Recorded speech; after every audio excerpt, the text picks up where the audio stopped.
আর আজই বিবেচনাধীন ভোটারদের জন্য প্রথম সাপ্লিমেন্টারি লিস্ট প্রকাশ। কি হবে লক্ষ লক্ষ ভোটারের ভবিষ্যৎ? আরও 10 লক্ষ নাম কি তালিকা থেকে বাদ পড়তে চলেছে? তালিকা প্রকাশের আগে এই নিয়ে কিন্তু জল্পনা তুঙ্গে।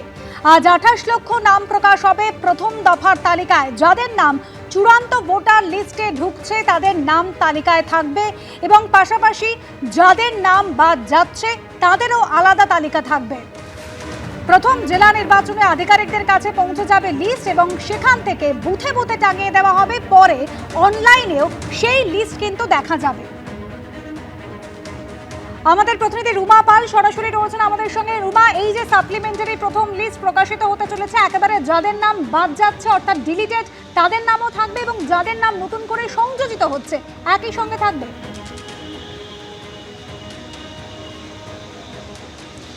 দেখো, রবিবার সন্ধে পর্যন্ত 28,06,000 এরকম নাম আছে যাদের নিষ্পত্তি হয়েছে জানিয়েছে কমিশন।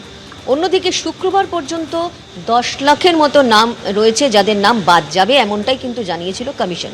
অন্যদিকে জানিয়ে রাখি যে এখনও আজকে যেহেতু বিকেলের দিকে বেরোনোর কথা এমনটাই বলেছে, তবে এখনও পর্যন্ত 28 লক্ষ এই 6,000-এরই নাম নিষ্পত্তি হবে নাকি এর বাড়বে সেই প্রসঙ্গে কিন্তু কমিশন এখনও কিছু জানায়নি।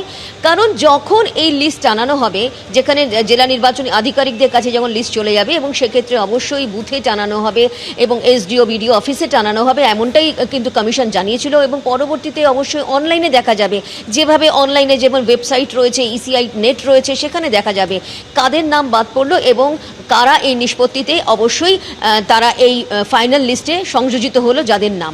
তবে এটাও ঠিক, এখনও পর্যন্ত কিন্তু আমরা রবিবার সন্ধে পর্যন্ত যে তথ্য রয়েছে সেরকমটাই জানতে পেরেছি। এর পরবর্তীতে যে আজকের যে আপডেট সেটা কিন্তু এখনও কমিশন জানায়নি। তবে যেহেতু বিকেলের পর এই লিস্ট বেরোবে, সেদিকে আমাদের নজর থাকবে, আপডেটের দিকে অবশ্য নজর থাকবে। তবে এটাও ঠিক যে একদম যে অনলাইনে আসবে যখন, তার আগেই কিন্তু বুথে বুথে পৌঁছে যাবে এবং টানিয়ে দেওয়া হবে। এবং যে ক্ষেত্রে ডিলিটেড হবে জানান, যাদের নাম বাদ যাবে তাদেরও কিন্তু ট্রাইব্যুনালে যাওয়ার সুযোগ থাকছে। তবে ট্রাইব্যুনাল গঠিত হয়ে গেল, তার কাজ কিন্তু এখনও পর্যন্ত শুরু হয়নি এবং সেই সুবাদে কিন্তু নির্বাচন কমিশনের তরফ থেকে একটি চিঠি গেছে মুখ্য সচিবের কাছে। সেখানে কিন্তু এই ট্রাইব্যুনালের যারা প্রাক্তন জাজরা রয়েছেন তাদের বসার ক্ষেত্রে এবং তাদের ব্যবস্থার ক্ষেত্রে তারা কিভাবে কাজ করবেন, কোথায় কাজ করবেন এবং সেই সমস্ত বিষয় নিয়েই কিন্তু একটি চিঠি গেছে মুখ্য সচিবের কাছে। অর্থাৎ ট্রাইব্যুনাল কিন্তু গঠন করা হয়েছে, কিন্তু কোথা থেকে কবে কোথায় কাজ করবেন এবং কিভাবে কাজ হবে সেই সম্পর্কে কিন্তু এখনো পর্যন্ত কোনো তথ্য কমিশনের তরফ থেকে আসেনি। কিন্তু তার আগে সাপ্লিমেন্টারি লিস্টের যে 28,06,000 রবিবার সন্ধে পর্যন্ত যে তথ্য রয়েছে, সেই তথ্য অনুযায়ী কিন্তু সেই লিস্টে কিন্তু বেরোনোর কথা। তবে এরপরে যদি আরও লিস্টে সংযোজন হয় সেটা কমিশন জানাবে। কতজন বাদ যাচ্ছে অফিসিয়ালি কিন্তু কমিশন এখনো পর্যন্ত জানায়নি। শুক্রবার পর্যন্ত 10 লক্ষের নাম সামনে এসেছিল, তবে আজকে বিকেলে পরেই জানা যাবে কতজন ডিলিটেড এবং কতজন ইনক্লুড হলেন। রুমার সঙ্গে থাকো। এবিপি আনন্দ, এগিয়ে থাকে, এগিয়ে রাখে।